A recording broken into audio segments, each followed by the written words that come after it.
Baik, selamat pagi semuanya. Perkenalkan, nama saya Pagita Tarigan dengan NIM 20021359110. Di sini saya akan menjelaskan tentang negara, konstitusi, dan konstitusionalisme untuk memenuhi ujian tengah semester mata kuliah pendidikan kewarganegaraan. Yang pertama, saya akan menjelaskan tentang negara.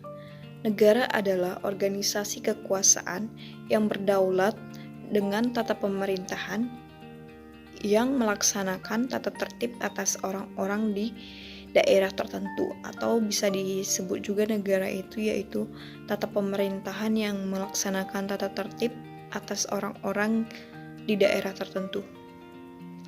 Dan yang selanjutnya yaitu konstitusi. Konstitusi atau Undang-Undang Dasar atau disingkat UUD dalam negara adalah seluruh norma sistem politik dan hukum bentukan pada pemerintahan negara, biasanya dikodifikasikan sebagai dokumen tertulis, atau kita dapat menyimpulkan bahwa konstitusi itu adalah suatu peraturan yang tertulis yang mengatur suatu tatanan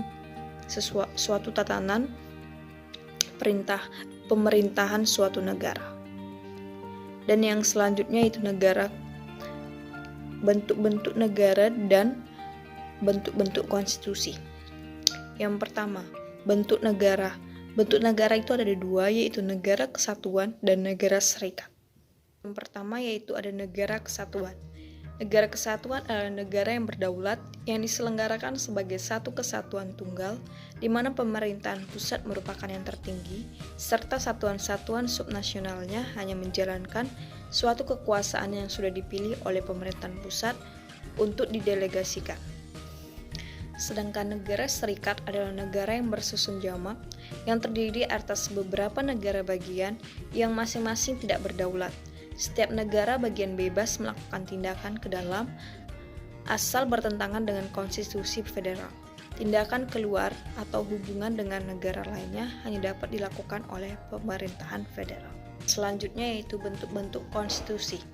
Yang pertama, konstitusi tertulis adalah konstitusi yang diletakkan dalam suatu naskah tertentu yang berbentuk tertulis.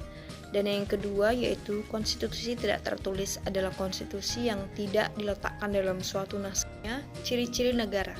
Ciri-ciri negara kesatuan yaitu yang pertama, wewenang tertinggi berada di tangan pemerintahan pusat. Yang kedua, pemerintahan pusat menangani seluruh kedaulatan negara, baik luar ataupun dalam. Yang ketiga, rakyat dapat berhubungan dengan pemerintahan pusat secara langsung untuk menjalankan daerahnya.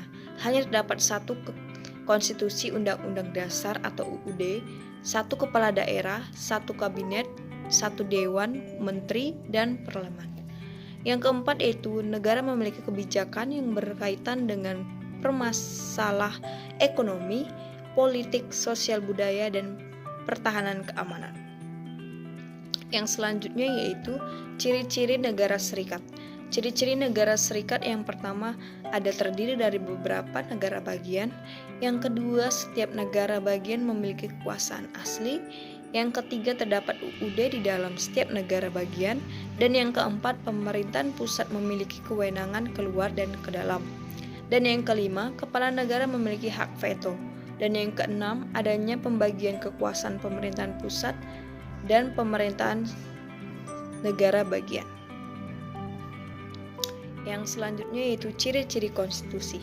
Konstitusi memiliki ciri-ciri. Yang pertama, adanya jaminan terhadap hak asasi manusia.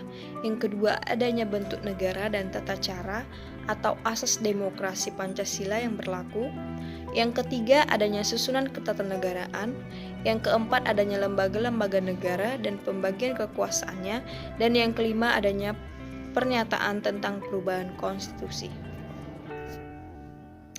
Dan selanjutnya saya akan menjelaskan tentang konstitusionalisme. Konstitusionalisme adalah suatu konsep atau gagasan yang berpendapat bahwa kekuasaan pemerintah perlu dibatasi agar penyelenggaraan negara tidak sewenang-wenang atau otoriter. Maksudnya di sini yaitu konstitusionalisme ini adalah suatu konsep atau gagasan yang mengatur pemerintah agar tidak melakukan seenak-enaknya atau semaunya saja.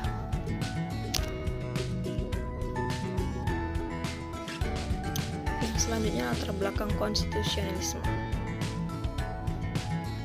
Yang selanjutnya itu latar belakang konstitusionalisme. Paham konstitusionalisme sendiri sebenarnya telah ada jauh sebelum para ahli konstitusi di atas merumuskan konstitusi itu sendiri. Konstitusionalisme lahir dari keinginan rakyat yang tepatnya pada abad pertengahan atau Middle Ages di Eropa, di mana saat itu kekuasaan feodalisme dan monarkisme masih berjaya. Dan selanjutnya itu konstitusi menurut para ahli.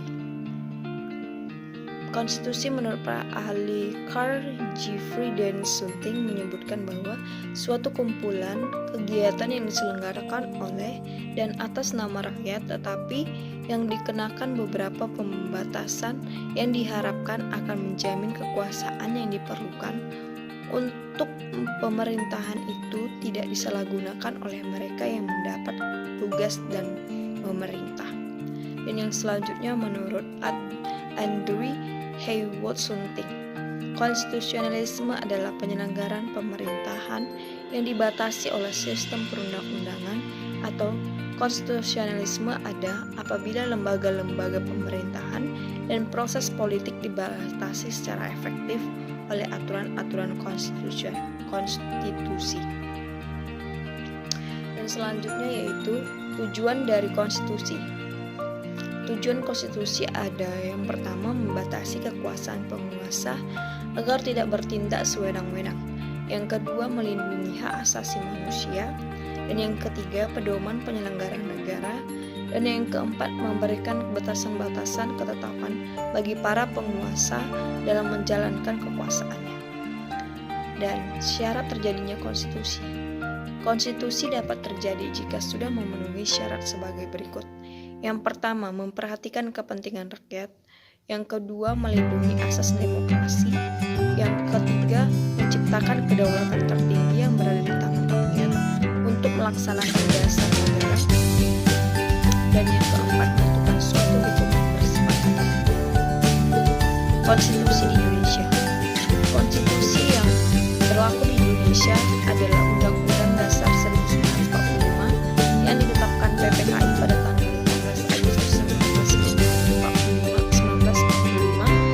diberlakukan kembali melalui Dekret Presiden 5 Juli 1959, dikukuhkan secara aklamasi pada tanggal 22 Juli 1959 oleh DPR dan telah mengalami pergantian keputusan DPR pada tahun 1999, tahun 2000, tahun 2001, dan tahun 2002. Konstitusi lain yang pernah berlaku adalah KRIS pada tahun 1949 dan Undang-Undang Dasar Sementara atau UUDS pada tahun 1950 sampai 1959.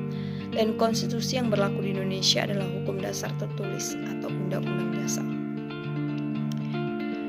Terdapat nilai-nilai konstitusi dalam konstitusi, yaitu nilai yang pertama nilai normatif, yang berarti konstitusi benar-benar dijalankan secara utuh, dan yang kedua nilai nominal atau yang berarti konstitusi belum benar-benar dijalankan secara maksimal, dan yang ketiga nilai simatik, yang berarti konstitusi tidak dijalankan sama sekali.